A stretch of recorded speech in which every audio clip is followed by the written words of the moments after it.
Hi, scholars. Mrs. Dunlap again. I wanted to tune in today just to wrap up our rhetorical analysis unit on the Gettysburg Address. So you're going to see my plans right here are a little off because I'm actually making a video for you rather than you doing it on your own. So I'll change that. But I just wanted to go over, we're going to do the last activity, which is a rhetorical précis, and I'll explain that in a minute. And then for tomorrow, I would like to do a Google Meet with you. So, or a Zoom. I don't know which one I'm going to use yet, but I hope you can block out some time. Okay, so I had to take a break there for a second. So I think I was talking about tomorrow, April 3rd. We're going to do a Google Meet or Zoom, and we'll talk about how I'm going to have you turn this in. I have a couple ideas so I can see your work in the Lincoln packet. I also want to check in with you. I haven't seen you guys in 2 weeks. Actually, more than that, I feel like. And then where we're going for next week and for April. Okay, so let's get into today's lesson. Make sure you watch this quick video clip on the Gettysburg Address just to kind of hone in everything that we've studied. It is awesome. I think you'll really like it. You'll get goosebumps. It's a really great little 5-minute video from PBS. Okay, so let's go to your activity in your packet here called Rhetorical Analysis Précis. And anything else we didn't do in the videos or on my lesson plans for the week, you can just cross out. You should have 10 activities total times 10 points, and that'll be 100 points, okay? So here's a couple things. You can copy mine as we go through if this is difficult for you, or you can come up with your own. Either way, I'm going to check and see what you wrote. And if you don't want to follow along with me and copy mine and you want to go your own route, just pause the video and plug everything in and you can come up with your own, which is awesome. So let me back up here and tell you about a rhetorical précis.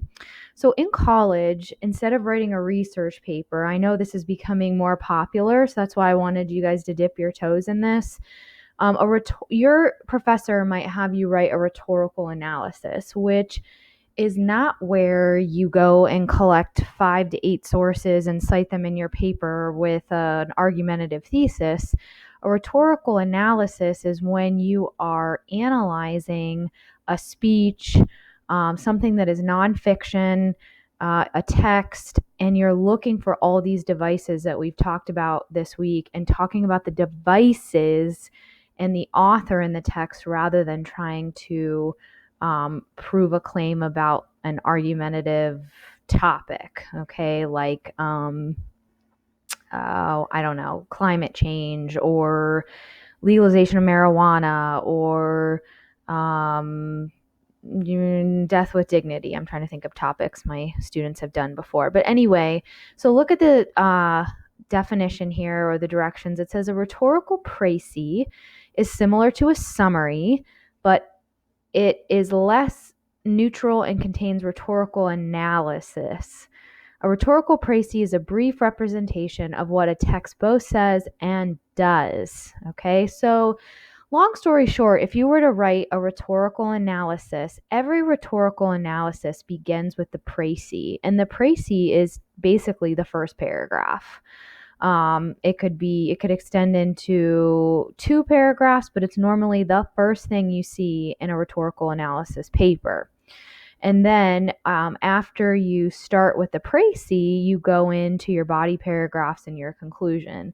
So if you have any friends that are in Mrs. Wallach's AP Lang class, or even in Mrs. Nottingham's AP Literature class, they write rhetorical analyses all the time using this setup. What I love about the précis is that it's a skeletal outline where you just fill in what you're saying. And you do this literally for every rhetorical analysis. So if I had you write 3 of them, you would start with this skeleton every time because that's part of the assignment and the structure of the paper. So let's break it down.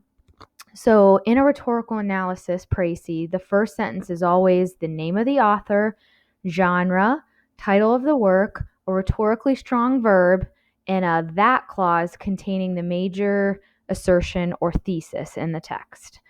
The second sentence is an explanation of how the author develops and supports the thesis and main point. The third sentence is a statement of the author's purpose, followed by an in order to. And the fourth sentence is a description of the intended audience and or relationship to the author, or the relationship the author establishes with the audience. Okay? So look how easy this is. First part, who's our author? Abraham Lincoln. So go ahead and write that down. Pause the video if you need to. What genre is this? This is a speech. Genres like a novel, a play, a speech, a poem. The title is The Gettysburg Address. So you always start with the author, the genre, the title, and then a rhetorically strong verb. So I used emphasizes. Again, you could do asserts, you could say claims, argues, whatever verb you like. That, and then here's a clause, and technically the thesis of the whole paper, if you had to extend this past the first paragraph. The country should unite and make sure that the dead shall not have died in vain. I would probably elaborate on this a little bit more, but I ran out of space. But we're just doing the shorter version of that.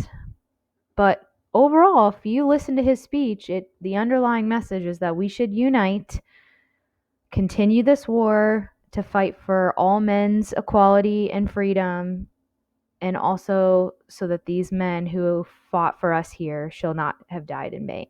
Okay? I could add on like the equality part to that here, but I kind of ran out of space.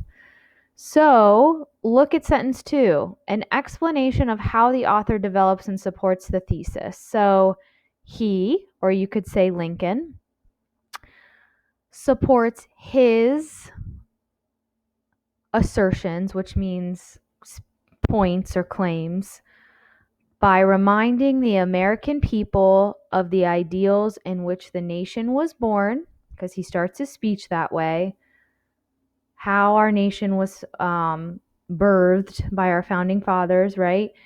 And inspires the people to unite to join the Union's cause to abolish slavery. So that entire speech he's talking about, we have to come together. We have to finish what we started so that all men can be viewed as equal, right?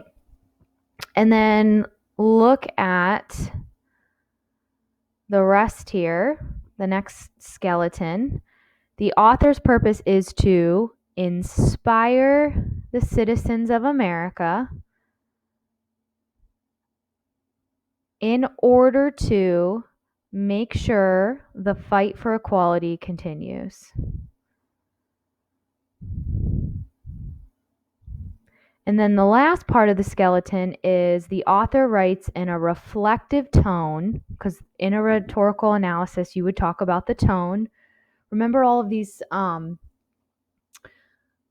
devices we've been studying, like your diddles, diction, imagery, details, language, syntax, or when I talked about rhetoric, we talked about that acronym SOAPstone, where we practiced this week.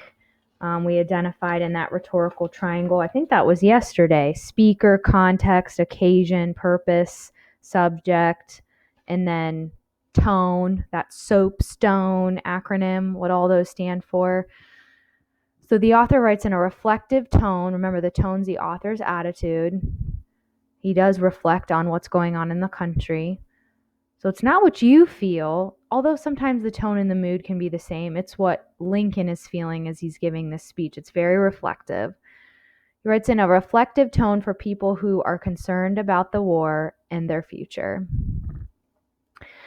So I know that seems kind of abrupt to just stop there, But you would definitely, if you were writing a whole 2 to 3 page rhetorical analysis on the Gettysburg Address, you would continue with that. Okay, this is just the first paragraph. Congrats, you wrote like 1/10 of a paper.